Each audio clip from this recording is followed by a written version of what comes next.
India کے معروف عالم شاہی امام پنجاب کے بیانات کے لیے مولانا عثمان تھیریپی کو سبسکرائب کریں۔ آج سے 1500 سال پہلے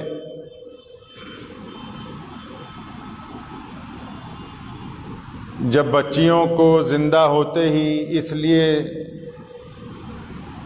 پیدا ہوتے ہی اس لیے زندہ دفنا دیا جاتا تھا کہ کسی کو داماد بنانا پڑے گا، جب کالے رنگ کے لوگوں کے پیدا ہونے کے بعد انہیں یہ بتایا جاتا تھا کہ اب تم انسانوں کے زمرے میں نہیں آتے، تم کام کرنے والے جانوروں کے زمرے میں ہو،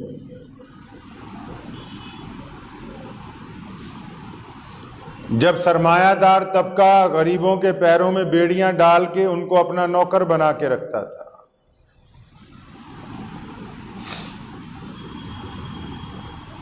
جب رنگ اور نسل کے اعتبار پر یہ بات طے ہوتی تھی کہ کون بندہ کیا کھا سکتا ہے، کیا پی سکتا ہے،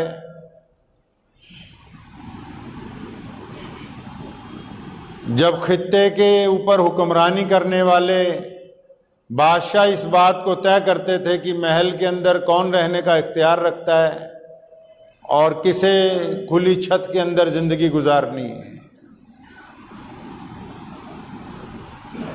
جب خاندانی لڑائیاں نسلوں تک چلتی تھیں، کسی کے باپ کا قتل ہو جاتا تھا تو بیٹا اس کے دوسرے کے باپ کو مارتا تھا، پھر اس کی آنے والی نسل اسے قتل کرتی تھی، نسلوں تک لڑائیاں چلتی تھیں، جب انصاف نہیں تھا دنیا میں، صرف دادا گیری تھی، جس کے پاس زیادہ طاقت اسی کی بات مانی جاتی تھی، جب عورت کو صرف استعمال کی چیز سمجھا جاتا تھا اور اگر کوئی عورت کو حق دینے کی بات کرتا تھا تو لوگ اس کا مذاق اڑاتے تھے،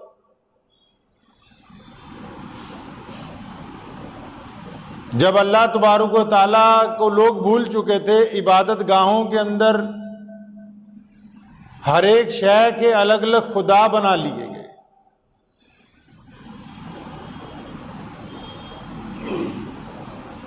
ایسا حال تھا پوری دنیا کا کہ لوگ سسک رہے تھے اور انہیں کوئی امید نہیں تھی کہ یہ دنیا اب تبدیل ہوگی کبھی۔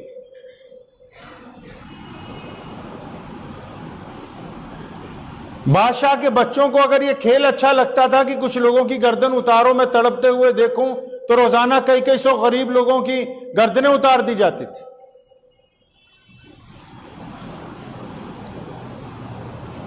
دنیا کے حالات ایسے تھے کہ اگر کسی گورنر کو ایسا لگتا تھا کہ کھوپڑیوں کا مینار ہونا چاہیے تو ہزاروں لوگوں کی گردنیں اتار کے ان کے سروں سے مینار بنائے گئے یہاں پر۔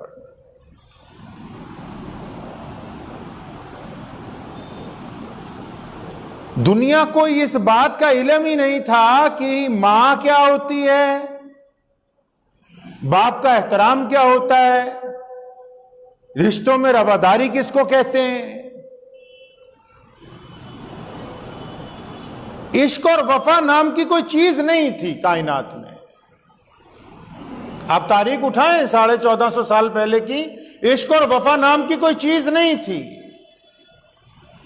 بس ایک ہی راج تھا، وہ راج تھا طاقتور لوگوں کا غریبوں کے اوپر۔ اب وہ طاقتور چاہے تو غریبوں کو مسل دے، طاقتور چاہے تو غریبوں کو چند لقمے دے دے، طاقتور کی مرضی کے اوپر یہ بات منحصر ہے کہ وہ کب تک عورت کو اپنے بستر میں رکھتا، کب اسے اتار کر دریا میں پھینک دے تاکہ وہ جانوروں کی خوراک بن جائے۔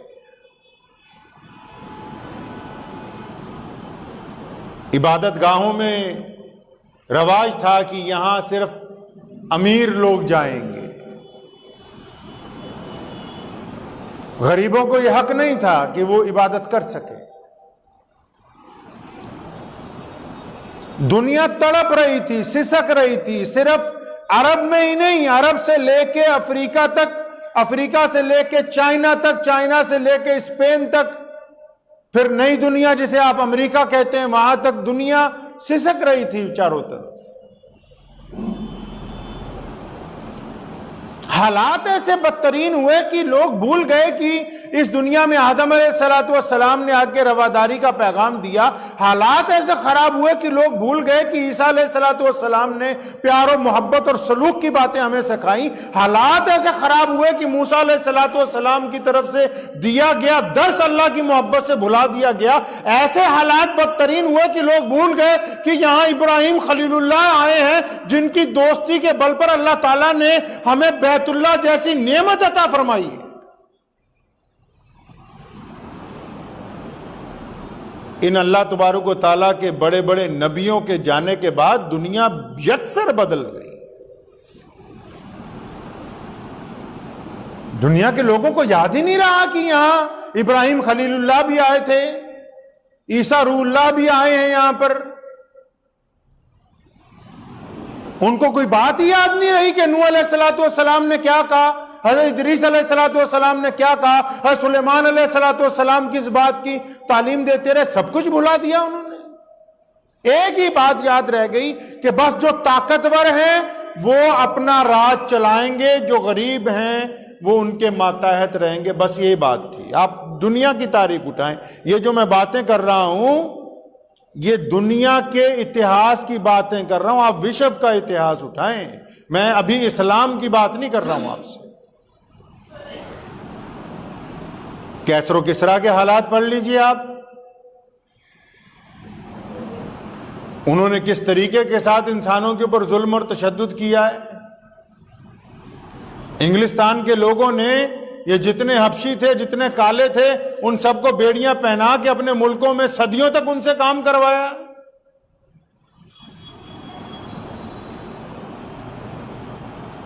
دنیا کی تاریخ اس بات کی گواہ ہے کہ جب دنیا بری طرح سسک رہی تھی تو اس دور میں اللہ تبارک و تعالیٰ نے اس کائنات کو نئی زندگی دینے کے لیے,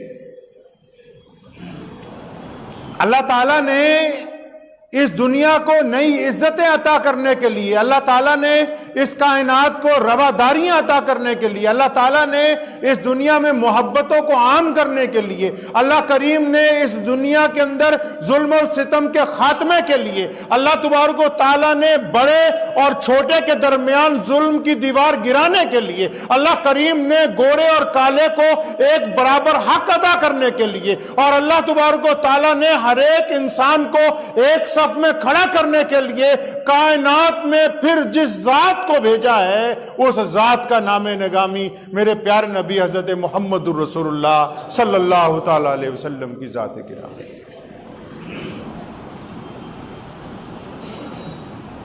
آقا علیہ السلام اسی 12 ربیع الاول کے مہینے میں تشریف لائے ہیں, اور حضور علیہ السلام نے آنے کے بعد پھر وہ انقلاب برپا کیا ہے. لوگوں نے باتوں کے ذریعے انقلاب برپا کرنے کی کوشش کی.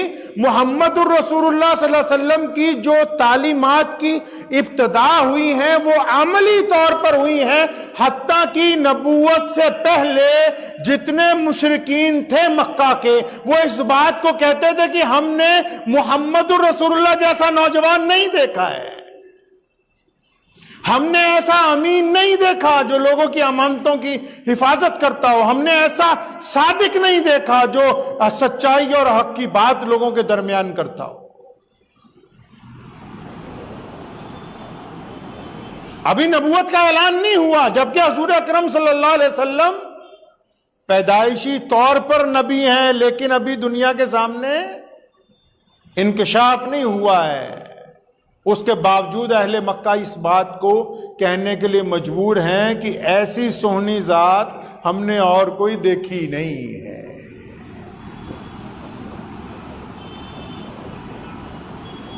پیارے نبی صلی اللہ تعالی علیہ وسلم کی یہ برکتیں ہیں. وہ کسی نے کہا نا میں فقط خاک ہوں, میں فقط خاک ہوں اور محمد سے ہے رشتہ میرا, کہ صلی اللہ علیہ وسلم, میں فقط خاک ہوں اور محمد سے ہے رشتہ میرا. یہ ایک رشتہ ہے جو میری اوقات بدل دیتا ہے. حضور نبی علیہ الصلوۃ والسلام نے یہ جو 12 ربیع الاول کا مہینہ ہے، یہ مہینہ اس بات کا نہیں تھا کہ ہم شور مچاتے، یہ اس بات کا نہیں تھا کہ ہم ناچنے گانے لگتے، یہ اس بات کا تھا کہ اس بابرکت مہینے میں لوگ ہمارا چہرہ بھی دیکھ کر کہتے کہ اگر یہ اتنے پیارے ہیں تو ان کے رسول کریم صلی اللہ علیہ وسلم کیسے ہوں۔ آپ کی سچائی کو دیکھ کر لوگ اس بات کو کہنے کے لیے مجبور ہو کہ آخر وہ کون سی ذات ہے۔ نبی اکرم صلی اللہ تعالی علیہ وسلم نے ارشاد فرمایا تھا اپنے صحابہ سے، فرمایا تمہیں پتہ ہے کہ افضل مسلمان کون سے ہوں گے؟ فرمایا افضل مسلمان کون سے ہوں گے؟ صحابہ نے ہمت جٹا کے عرض کی یا رسول اللہ کے نبی جو اب تک آ چکے ہیں سب۔ فرمایا وہ تو افضل ہیں ہی، اللہ نے ان کو منتخب کر کے بھیجا ہے، وہ دنیا میں آ کے نبی نہیں بھیجے بنائے گئے، وہ تو پیدائشی نبی ہیں۔ پھر پوچھا، فرمایا یا رسول اللہ ہم لوگ، حضور صلی اللہ علیہ وسلم مسکرائے، فرمایا تم بھی افضل ہو، تم تو میرے پیچھے نماز پڑھتے ہو، قرآن کو نازل ہوتے ہوئے دیکھتے ہو، میرا مراد یہ کہ افضل مسلمان کون سے ہوں گے؟ صحابہ نے عرض کیا یا رسول اللہ اللہ بہتر جانتے ہیں، آپ ہمیں بتا سکتے ہیں۔ تو کریم رسول صلی اللہ علیہ وسلم نے فرمایا تھا کہ میرے صحابہ ہمارے بعد، پھر ان کے بعد، پھر ان کے بعد جو لوگ دنیا میں آیا کریں گے، حدیث کا مفہوم ہے کہ فرمایا جنہوں نے ابو بکر کو نہیں دیکھا ہوگا، عمر کو نہیں دیکھا ہوگا، عثمان اور علی کو نہیں دیکھا ہوگا رضی اللہ تعالی اجمعین، جنہوں نے بلال کو، خالد ابن ولید کو نہیں دیکھا ہوگا، فرمایا وہ لوگ جن کی اکثریت نے میرے روضے کی زیارت بھی نہیں کی ہوگی لیکن ان کو مجھ سے اتنا پیار ہوگا کہ میری رسالت کے لیے، میری عزت کے لیے اپنی جان قربان کر دیا کریں گے۔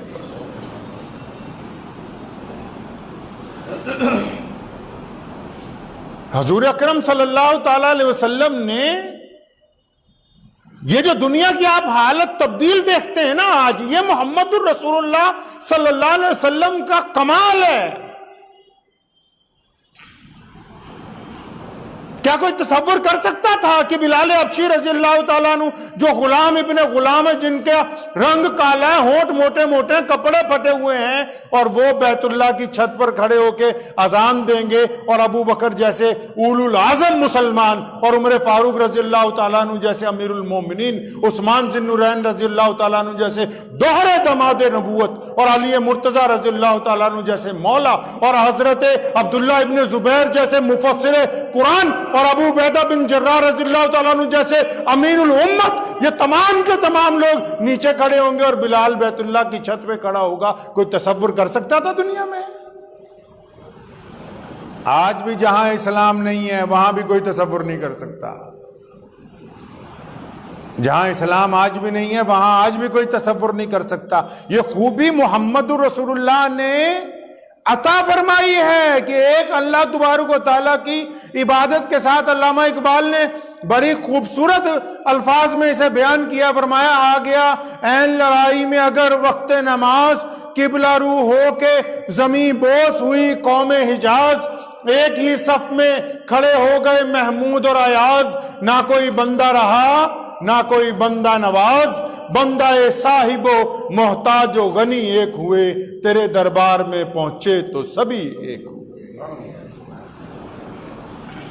یہ جو آج ہم بیٹھے ہوئے ہیں ایک صفوں میں،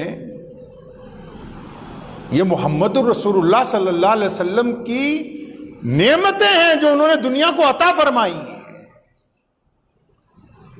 یہ جو پوری دنیا میں اسلام نے اپنے دونوں بازو پھیلا کے تمام اقوام کو کہا کہ آؤ، کوئی بڑا چھوٹا نہیں، کوئی امیر غریب نہیں، کوئی گارا کالا گورا نہیں ہے۔ حضور اکرم صلی اللہ علیہ وسلم نے مسلمانوں کو حکم دیا ہے کہ تمہارا کردار جو ہے اس میں سے اسلام نظر آنا چاہیے، کردار میں سے اسلام نظر آنا چاہیے۔ پیارے نبی حضرت محمد رسول اللہ صلی اللہ تعالی علیہ وسلم کے واقعات جو ہیں زندگی کے وہ ہمارے لیے مشعل راہ ہیں. اگر آپ کو واقعی حضور اکرم صلی اللہ علیہ وسلم سے محبت ہے تو 12 ربیع الاول کا مہینہ یہ کہتا ہے کہ آپ کے کردار سے، کس سے؟ کردار سے خوشبو آنی چاہیے. یہ نہیں کہ گھر میں ماں کو نہ پوچھتے ہو اور بازار میں غریبوں کو جا کے پھل فروٹ بانٹتے رہو. تم کردار سے خوشبو آنی چاہیے. حضور اکرم صلی اللہ علیہ وسلم نے یہ ہمیں تعلیم دی ہے. اسلام میں کرامتیں نہیں ہوتی ہیں. یہ ایسا دین نہیں ہے کہ اس میں چمتکار ہوں گے، کرامتیں ہوں گی آپ کے لیے. اللہ کے رسول نے فرمایا کہ صحیح اتباع کرو، اللہ کی بھی اور اللہ کے رسول کی بھی اتباع کرو. کس طرح حضور اکرم صلی اللہ علیہ وسلم نے ہمیں سکھایا؟ پیارے نبی صلی اللہ علیہ وسلم مکہ مکرمہ میں ہیں، ابھی مدینہ نہیں گئے. اور جتنے مکے کے بڑے بڑے سرمایہ دار ہیں وہ اس لیے دشمن ہو گئے کہ محمد رسول اللہ تو کہتے ہیں کہ اللہ کی عبادت کرو. ابو جہل نے کہی یہ بات حضور اکرم صلی اللہ علیہ وسلم کے پاس آ کے، پڑھیے آپ اٹھا کے تاریخ. ابو جہل نے یہ کہی، فرمانے لگا کہ محمد ہم تو آپ کے اللہ کو بھی اللہ ماننے کے لیے تیار ہیں. ہفتے میں 7 دن ہوتے ہیں، ہم 6 دن آپ کے اللہ کی عبادت کریں گے، 1 دن آپ ہم سے ساجداری کر لیں. گھبرا گیا تھا نا ابو جہل کو، عتبہ کو، ولید کو. کون سی باتیں چبھی؟ یہ جو توحید کے ساتھ رسول اللہ نے یہ کہہ دیا نا کہ یہ بلال تو میرا بھائی ہے. جب یاسر بن عمار رضی اللہ تعالیٰ عنہ جیسے لوگ، سیدنا بلال رضی اللہ تعالیٰ عنہ جیسے لوگ، جن کو مکے کے مشرکین کہتے تھے کہ نہیں ان کا رنگ کالے، یہ تو غلام ہیں، یہ تو ہماری نسل اور برادری کے نہیں ہیں، یہ بیت اللہ میں نہیں آ سکتے. ایسے دور میں حضور اکرم صلی اللہ علیہ وسلم نے کر کے دکھایا. آپ صلی اللہ علیہ وسلم بیت اللہ سے ٹیک لگائے ہوئے بیٹھے ہیں، ایک بچہ ہے، اس کی عمر 10-12 سال ہے، اور اس کا باپ مر گیا. اس کی ماں لوگوں کے گھروں میں برتن صاف کرتی پھرتی ہے اور اس کے کپڑے پھٹ گئے. بچہ اپنی ماں کے بدن کو دیکھتا ہے تو بڑا شرمندہ ہوتا ہے. اماں کو کہتا ہے اماں میرے پاس کوئی اتنے پیسے نہیں ہیں، میں بچہ ہوں ابھی. چچا کے پاس گیا آپ نے کہ میری ماں کے لیے 2 چادریں دے دو. اس دور میں کپڑا سب سے مہنگی چیز تھی، اب تو کپڑا عام ہے. چچا نے اس کو 4-5 باتیں سنا کے خالی ہاتھ لوٹا دیا.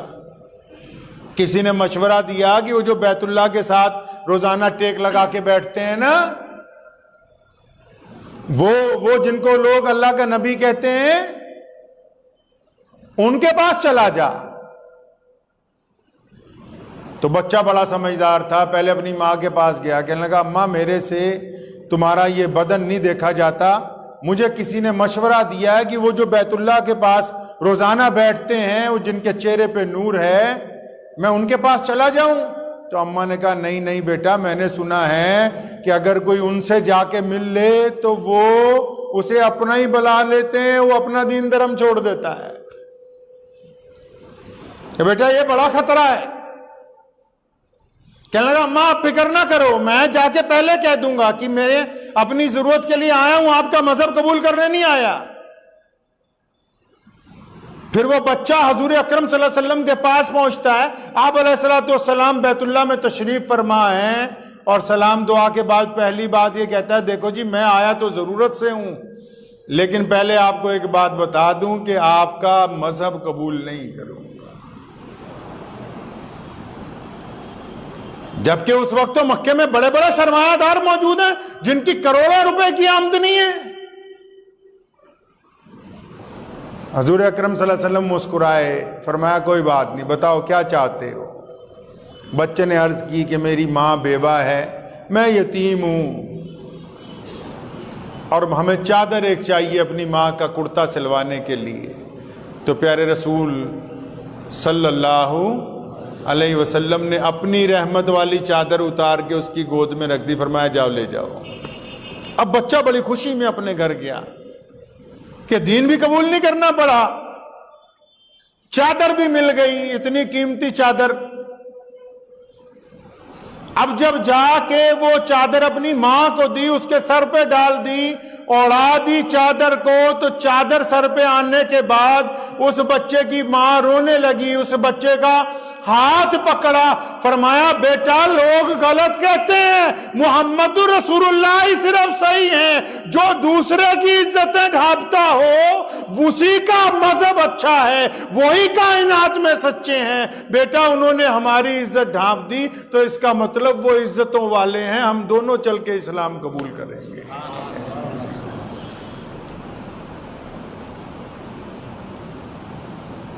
حضرت مصعب بن عمیر کو جب حضور صلی اللہ علیہ وسلم نے کہا، جب کفار مکہ سے پٹ کے واپس آ گئے، فرمایا واپس جاؤ، ہمارا معاہدہ ہے کہ کوئی قیدی اگر بھاگ کے آئے گا واپس بھیجیں گے۔ تو ان سپاہیوں نے جنہوں نے اس صحابی کو مارا، فرمایا دیکھ تو مکے سے بھاگ کے آیا تھا مدینے، اور اب تیرے رسول نے نعوذ باللہ تجھے ہمیں واپس دے دیا، اب ہم تجھے واپس لے جا کے پیٹیں ماریں، جو مرضی کریں، دیکھ انہوں نے تجھے بچایا ہی نہیں۔ فرمایا کوئی نہیں، تم غلط کہتے ہو، میرا تو ایمان بڑھ گیا، میرے رسول نے تم لوگوں سے وعدہ کیا تھا کہ اگر کوئی بھاگ کے آئے گا تو واپس کر دوں گا۔ محمد رسول اللہ نے میری قربانی دینی بہتر سمجھی، اپنا وعدہ توڑنا بہتر نہیں سمجھا۔ اس کا مطلب یہ رسول کریم صلی اللہ علیہ وسلم سچے ہیں۔ 12 ربیع الاول میں ان کو کہہ رہا ہوں جن کو زیادہ دم ہے اس بات کا کہ ہم عاشق رسول ہیں، اگر ان کی نماز عام بندے کی چھٹ جائے تو کم گناہ ہے، جو زیادہ شور مچاتے ہیں ان کی چھٹ جائے تو یاد رکھنا زیادہ گناہ ہوگا۔ پنجابی میں تو کسی نے کہا نا، جنادہ عشق صادق ہے وہ قد فریاد کر دے ہن، جنادہ عشق صادق ہے وہ قد فریاد کر دے ہن، لباں تے مہر خاموشی ہے دلاں چ یاد کر دے۔ جن کا صادق ہے نا ان کا کردار بولے گا۔ اب ان کے مالک مکان کہیں گے کہ عبد الرحمن نے کبھی آنکھ اٹھا کے ہماری بیٹی کی طرف نہیں دیکھا، اس کا ہے 12 ربیع الاول کا دن، اس بندے کا ہے جس کی صداقت کی گواہی مشرکین دیں، وہ محمد الرسول اللہ کا امتی ہے، کیونکہ محمد الرسول اللہ کی صداقت کی گواہی کفار مکہ نے دی ہے۔ آپ اٹھا کے دیکھیں تواریخ کو، جس مسلمان کو کوئی غیر مسلم بے ایمان کہہ دے اس کا مطلب وہ ابھی مسلمان ہوا نہیں ہے، ابھی اس کے کردار میں حضور اکرم صلی اللہ علیہ وسلم کے احکامات داخل ہی نہیں ہوئے ہیں ابھی تک۔ اور یہی وہ مہینہ ہے جس مہینے میں رسول کریم صلی اللہ علیہ وسلم پردہ فرما گئے اس دنیا سے، اسی مہینے میں میرے آقا علیہ الصلوۃ والسلام اس دنیا سے پردہ فرما گئے، اور اتنا رنج ہوا تھا حضرات صحابہ کو، ان سے بڑا تو کوئی عاشق نہیں ہو سکتا ہے۔ ایک باغیچے میں کھجوریں توڑ رہا، کسی نے کہا بس آج تو قیامت آ گئی، رسول اللہ انتقال کر گئے، اپنے ہی خنجر سے دونوں آنکھیں نکال دی۔ سارے لوگ اکٹھے ہو گئے کہ بھلے تو ابھی نوجوان ہے، یہ تو نے کیا کر لیا؟ کہنے لگا جب رسول کریم صلی اللہ علیہ وسلم مدینے میں نہیں ہے تو پھر اب ان آنکھوں کا کیا کرنا ہے؟ ان سے بڑا تو کوئی نہیں نہ ہوگا۔ حضرت بلال سب کچھ چھوڑ چھاڑ کے مدینہ چھوڑ کے چلے گئے تھے، دمشق مدینہ چھوڑ کے چلے گئے تھے۔ فرمایا اب آزان دوں گا تو میرے آقا نظر ہی نہیں آئیں گے تو پھر آزان کیوں دوں؟ آج کا عاشق ان سے بڑا عاشق نہیں ہو سکتا جنہوں نے رسول کریم صلی اللہ علیہ وسلم کے نام پر اپنی گردنیں کٹوا دی، اپنے گھر بار قربان کر دیے۔ آج ہمیں یہ بات یاد رکھنی ہوگی کہ حضور اکرم صلی اللہ علیہ وسلم کی تعلیم اپنی زندگی میں اتارنی ہے۔ اتاریں گے انشاءاللہ؟ اتاریں گے انشاءاللہ؟ ہاں، یہ زبان سے جھوٹ نہیں بولنا چاہیے۔ میں اکثر ایک بات کہا کرتا ہوں، کئی لوگ مجھے کہتے ٹال رہے ہیں، میں نے کہا سنو، طاقتور آدمی جھوٹ نہیں بولتا ہے، جھوٹ وہ بولتا ہے جو بزدل ہوتا ہے۔ اللہ نے مسلمانوں کو عزت دار بنایا ہے، ڈرپوک آدمی جھوٹ بولتا ہے، طاقتور آدمی جھوٹ نہیں بولتا. محمد رسول اللہ نے ہمیں درس دیا ہے کہ سچائی کے اوپر قائم رہنا. ہمیں کیوں درس دیا؟ کیونکہ رسول اللہ صلی اللہ علیہ وسلم اس بات کو جانتے ہیں کہ جس بندے نے کلمہ لا الہ الا اللہ محمد رسول اللہ پڑھ لیا وہ دنیا میں اللہ کے علاوہ کسی سے خوف زدہ نہیں ہو سکتا ہے. اس مہینے میں یہ بات کا عہد کرنا ہے کہ اب جھوٹ نہیں بولنا. اگر پہلے بولا ہے تو بے ایمانی نہیں کرنی ہے، بددیانتی نہیں کرنی ہے، آنکھوں کے ساتھ زنا نہیں کرنا ہے، اپنے ارادے پاک رکھنے، اپنے ارادے پاک رکھنے. میں نے بہت مرتبہ اس بات پہ تجربہ بھی کیا، آپ کو بھی بتا دوں. کئی لوگ کہتے ہیں کہ دعا قبول نہیں ہوتی جب تک آنکھوں میں حیا پیدا نہیں ہوگی. آنکھوں میں حیا پیدا نہیں ہوگی اور خیالات، جن خیالات کے ذریعے پروگرام بناتے ہو کہ فلاں کی بہن، فلاں کی ماں، فلاں کی بیوی کے ساتھ تعلقات قائم کرے گا بندہ، جب تک تنہائی پاک نہیں ہوگی بندہ مومن نہیں بن سکتا. تنہائی پاک نہیں ہوگی بندہ مومن نہیں بن سکتا. مجمع میں بیٹھ کے تو میں اور آپ جتنے مرضی اچھے مسلمان بنتے رہیں، جب تک ہماری آنکھوں میں شرم و حیا نہیں آئے گی دعائیں قبول نہیں ہو سکتی. وقت بھی ہو گیا ہے. آئندہ جمعے والے دن ہی 12 ربیع الاول کا دن ہے، جس دن حضور اکرم صلی اللہ علیہ وسلم اس دنیا میں تشریف لائے. آج کل بہت سے لوگ ڈرتے ہیں. 12 ربیع الاول کو 12 وفات کہا جاتا ہے. کیا کہا جاتا ہے جی؟ 12 وفات کہا جاتا ہے پوری دنیا میں. اگر غیر مسلم اقوام نے کوئی طریقہ شروع کیا سڑکوں پر نکلنے کا، ہم بھی سوچے کہ ہم یہی کریں گے، تو اگر آج کسی کے پاس دولت آ گئی، 4 پیسے آ گئے، وہ سمجھے کہ میں اسلام کو تبدیل کر لوں گا، یہ ممکن نہیں ہے. حضور علیہ الصلوۃ والسلام دنیا میں آئے بھی 12 تاریخ کو. اس میں تو کچھ لوگوں کا آپس میں اختلاف ہے، کچھ بڑے اماموں کا، امام ابو حنیفہ کا، احمد بن حنبل کا. کچھ کہتے ہیں میرے پیارے رسول صلی اللہ علیہ وسلم 10 تاریخ کو تشریف لائے، کچھ کہتے ہیں 11 کو لائے، کچھ کہتے ہیں 12 کو. 3 باتیں. لیکن جس دن دنیا سے پردہ فرمایا تمام امام متفق ہو کے کہتے ہیں کہ 12 ربیع الاول کے دن ہمارے اور آپ کے نبی حضرت محمد رسول اللہ صلی اللہ علیہ وسلم وفات پا گئے. اس لیے نہ بہت ڈھول بجانے کا دن ہے، نہ تماشے کرنے کا دن ہے. رسول اللہ صلی اللہ علیہ وسلم وعدہ کیا ہے، اس وعدے کو دہرانے کا دن ہے. اس وعدے کو دہرانے کا دن ہے. رسول اللہ صلی اللہ علیہ وسلم سے عہد و وفا دہرانے کا دن ہے. اس لیے یہ کوشش کریں کہ ہم اس دن اس بات کے اوپر بالکل کامل رہیں کہ اللہ کے علاوہ کوئی نفع اور نقصان کا مالک نہیں ہے. محمد رسول اللہ خاتم النبیین ہیں. اب قیامت تک کوئی نبی نہیں آنے والا ہے. اس عہد و وفا پہ قائم رہیں کہ رسول اللہ نے کہا ماں اور باپ کا درجہ بلند ہے تو بلند ہے، وہ کم نہیں ہو سکتا. رسول اللہ نے کہا کہ اپنے دلوں کو پاک رکھو تو پاک رکھنا ہوگا. فرمایا جھوٹ سے دور رہو تو دور رہنا ہوگا. فرمایا دوسروں کی بہن بیٹیوں کے لیے نگاہیں جھکا لو تو جھکا کے رکھنی ہوگی. فرمایا کاروبار میں ایمانداری کرو تو ایمانداری کا وتیرہ اختیار کرنا ہوگا. فرمایا مظلوم کی مدد کرو، ظالم چاہے جتنا بھی طاقتور کیوں نہ ہو، مظلوم کے ساتھ ڈٹ کر کھڑے ہو جاؤ تو مظلوم کی مدد ہمیں کرنی ہوگی انشاءاللہ تعالی. تو دعا کیجیے اللہ تعالیٰ ان باتوں پر مجھے بھی اور آپ سب کو عمل کی توفیق عطا فرمائے. وآخر الدعوانا ان الحمدللہ.